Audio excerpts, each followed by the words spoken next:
Long ago in the heart of Africa, there was a kingdom called Isiama. It was a land of thick forests, tall mountains, and rivers that glistened like river snakes in the sun. The people of Isiama were known for their songs, colorful markets, and strong warriors.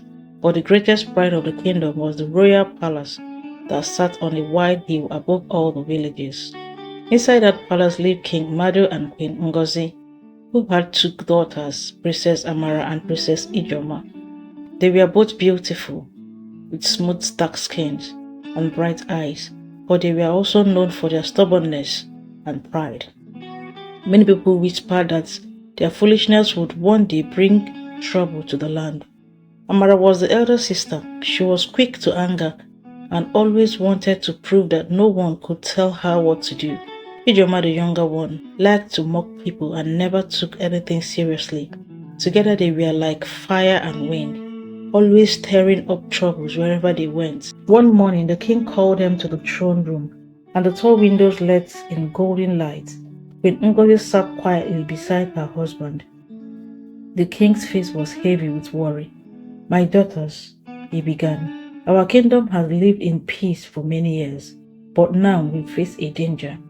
A rival king from across the mountains has sent word that he plans to conquer our land." Amara rolled her eyes. "Why should we be afraid of one king?" he said. Ijoma smirked. "Perhaps he is just jealous of us." The king sighed. "This is no time for jokes. His warriors are fierce, and our people are afraid. I want you to stay inside the palace and not interfere. Let the council and the soldiers handle this matter." But the princesses looked at each other and smiled.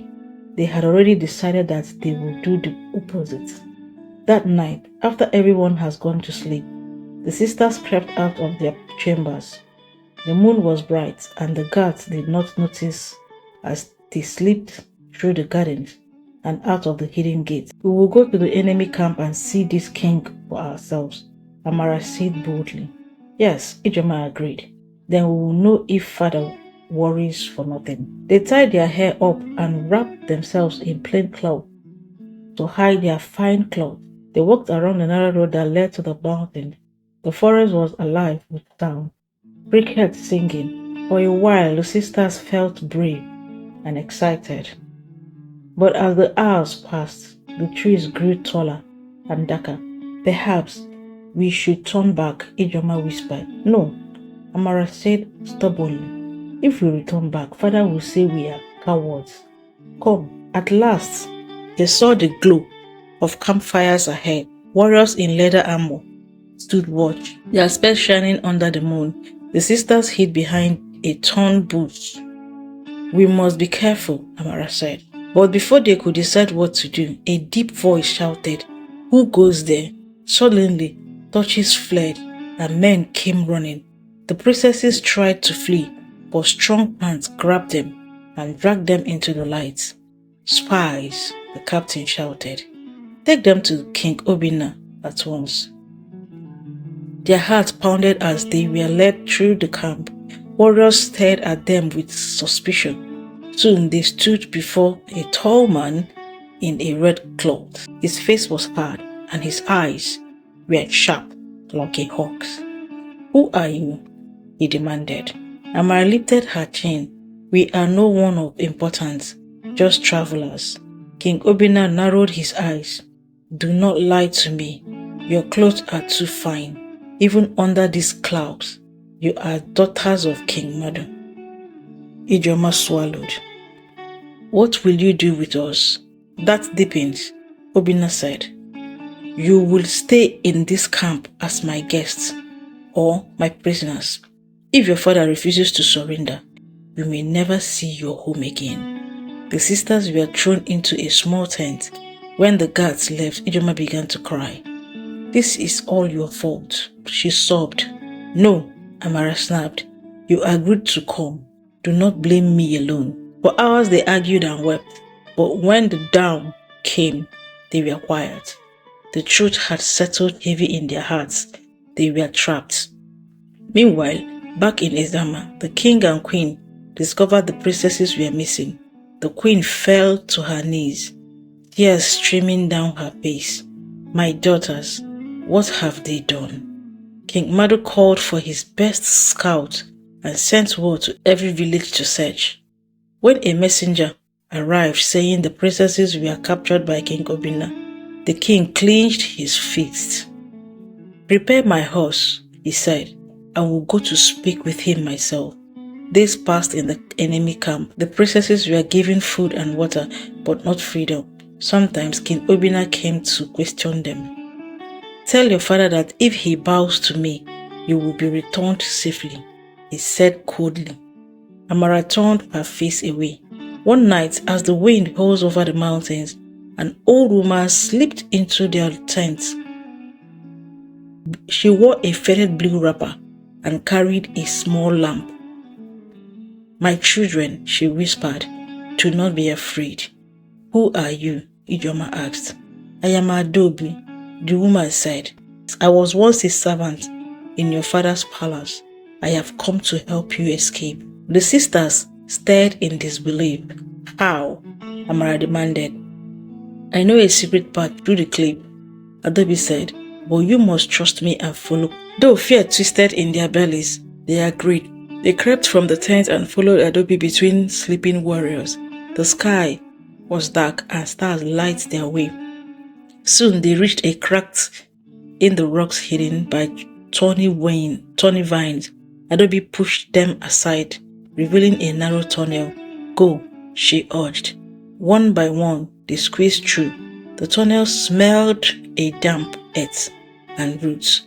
At times, the walls pressed close, and Ijoma felt she could not breathe, but they kept moving.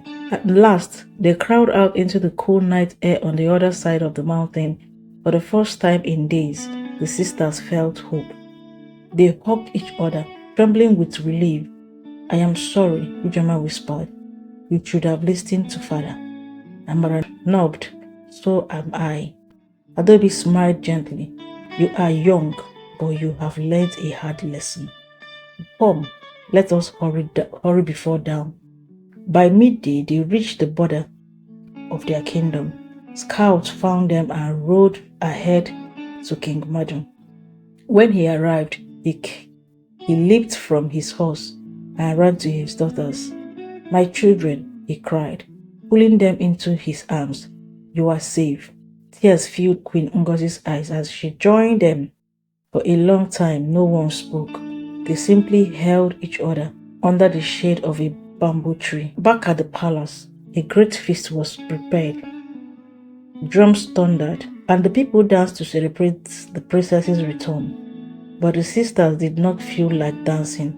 They sat quietly beside their parents, remembering how close they had come to losing everything. Later that night, the king called them to his chambers. You have been foolish, he said, his voice gently but firm. You disobeyed and nearly brought war to our land, but you have also found courage and learned to be humble. The sisters lowered their eyes. We are sorry, father, Amara said. We will never again let our pride lead us astray, Ijoma added. The king nodded. That is all I wish to hear. In the weeks that followed, peace was restored. King Obinna, seeing that his prisoners had escaped and that King Madu stood ready to defend Eziama, sent messengers to ask for trials. No more threats came across the mountains. Like slowly returned to normal, the sisters spent more time helping their mother in the market and visiting the sick in the village. They listened to elder stories and learned patience and respect. Sometimes when the wind blew over the hills, they remembered the long dark night in the enemy camp, and though they were still proud princesses, they never again let foolishness guide their hearts. Instead, they became wise young women, beloved by all the people of Eziama. And whenever a traveler came to the palace, they would hear the tale of the two foolish princesses who had learned at last that wisdom shines brighter than any crown. Thank you for listening. Please subscribe to my YouTube channel. Thank you.